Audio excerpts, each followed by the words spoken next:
CultPop! What's up to all our sidekicks and henchfolk out there in the Geek Nation? My name is Noel, and today we're going to do a very impromptu, not planned or situated whatsoever unboxing. Beginning of this year, January 2021, I decided to dive into grading comics.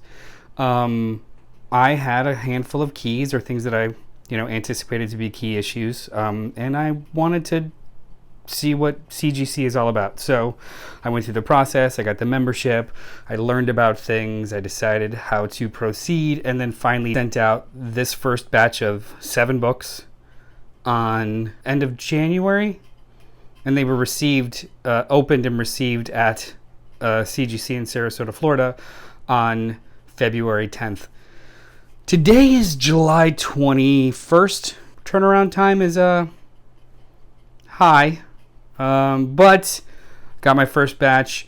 This is not a pure unboxing video because I did go online and look at what the grades are. Some of them I was super surprised by, some of them I was super disappointed by, but I thought it would be fun for anybody that just kind of had questions about the process or newbies to the process to I'll unbox this and we'll kind of go through and see if I can answer some questions. So let's dig. So right off the bat, the shipping packaging is unreal, just super good. I just cracked the top and already you can immediately see how well these are cushioned in there. Anybody that doesn't know, graded comic books are essentially encased in plastic so they don't age or degrade over time. You obviously can't read it anymore, but yeah. So without showing the grades, let's check these out one by one. Let's check it out. So let's do. The very first one that I'm very excited about was Paper Girls number 1, and it received a 9.8 grade. It's obviously not the highest. There is no such thing as a 10.0. 9.9 is nigh impossible. So 9.8 as a consumer, as a grader, as a collector is probably the highest you're ever going to get. So not only is this a fantastic series, Brian K. Vaughan series, Cliff Chang's art is spectacular at all times, but it's going to be a Amazon television series. So I thought this might be a good one to send out and get graded for collector or investment purposes. I also loved all 30 of these covers. They always had this excellent wraparound. So that's rad. 9.8. The next one we've got is also a 9.8. 7 to Eternity number 1. I love Rick Remender's books. I only have a few of them fully in issues. Most are in collected editions. And between this and Tokyo Ghost, which I have the first issues of, I was like, I think I'd like to, for posterity purposes, get this graded and slabbed, and it was a pretty good idea. It's got a 9.8. These two are good examples of what I was shocked I got a 9.8 for, because these books have been in very typical bags and boards in long boxes stored for years. So I thought that there would be some natural degradation, but I guess not. Whereas you'll see later on, there's some stuff that didn't change hands much at all, and I didn't get such high grades. But still, these two are a boon, and I'm very, very excited to have these 9.8s. So the next one is another 9.8. We've got Far Sector number 1, the Jamie McKelvey variant. Not only was this one of my favorite books of 2020/2021, it's a phenomenal book, but it's the first appearance of Sojourner Joe Mullen, the Green Lantern of Far Sector, the new Green Lantern, who's now in the main title, I believe, the main title Green Lantern book by Jeff Thorne. So I thought not only would this be awesome for my collection, but it's also, I think, a pretty important first appearance, especially, and also first cover. So I thought this was awesome, and I was super beyond the moon excited to get a 9.8 on this bad boy. Also, the series, if you skipped on it, It is going to be collected very shortly. Pre-order it. It's phenomenal. The next one is a 9.6. This is a variant that I got through Unknown Comics. It's a variant service. I just loved the cover. Scarlet Witch. It was during WandaVision. Scarlet Witch still is a big deal. Still is kind of making waves in comics and stories. But I just loved the full color bleed of this. She's popular. Let's get it graded. Let's see what's up. And it literally, this is one of the ones that I was kind of surprised by. 9.6 may not seem like a low grade, but this was never even opened at all. It came to me bagged and boarded, straight from printer, never was in a store or a shop, and I immediately sent it out without kind of opening it, touching it, reading it, or anything. Just kind of knew this was something that was going to go straight to grading, and it got a 9.6, which is slightly disappointing, but it's okay. Either way, it's a very beautiful cover. There was a whole this artist, I already forget the name. I think it's up here actually. Nakayama does a lot of variants like this where it is full color character bleeds, and they're very, very cool. I have a couple of other ones, and maybe I'll do a set eventually. Now we've got a 9.4, which is upsetting. I also sent this out for posterity purposes. High Republic number 1 got a 9.4. I paid to also have it pressed at CGC.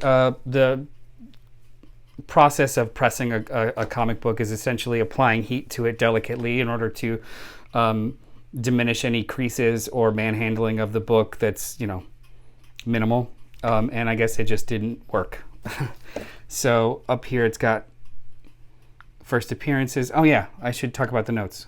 So the grade, the book, the publication date, there's usually some notes at the top here about what makes the book important. With a first appearance by a couple of characters, Kevin Scott's story, number 1. And on the back here also, it has some greater notes of white pages, meaning that the book didn't, degrade or the pages didn't turn yellow. And then online here, I can actually go and see why it got a 9.4. I believe the reasoning for this bad boy getting a 9.4 was that it had a spine crease, which I'll try and find later. One small spine crease and a fingerprint on the cover, I believe, or maybe that was the next one. Either way, it was the notes weren't very explanatory, and it was just like, oh, okay.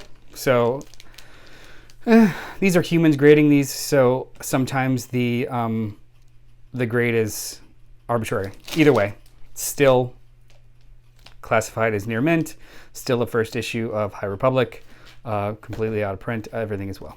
So this was a impulse to have this sent, which was Daredevil number 25, which was the first appearance of Elektra as Daredevil. I loved this issue. It was great. I read it a few times, cleaned it up as best I could, got it pressed the whole 9. Still wasn't enough. Still wasn't good enough. 9.2.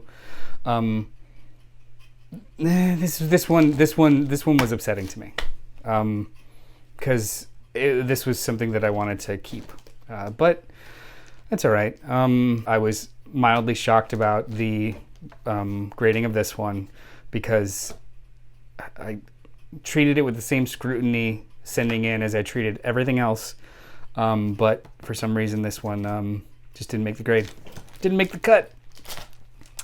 And then the last one was also kind of an impulse. I was very, very excited about Yara Floor, especially with the creative team of Joel Jones.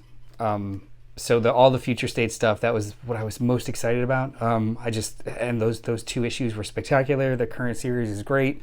And then I realized I had her technical first appearance, which was DC Nation number 0 for local comic shop day. Oh, that's the invoice. Gotta get rid of that. So I saw online that this was being touted as her first cover appearance, and I'm like, oh God, I have that. Oh, okay. Which is there on the cover. So this was a mildly a no-brainer to me. Not only is this one of those weird instances where it's a free issue that every store was giving out. This was like a free comic book day style thing for local comic book store day. But it is a wraparound cover of literally one of my favorite current artists, Dan Mora. So I kept this in good condition.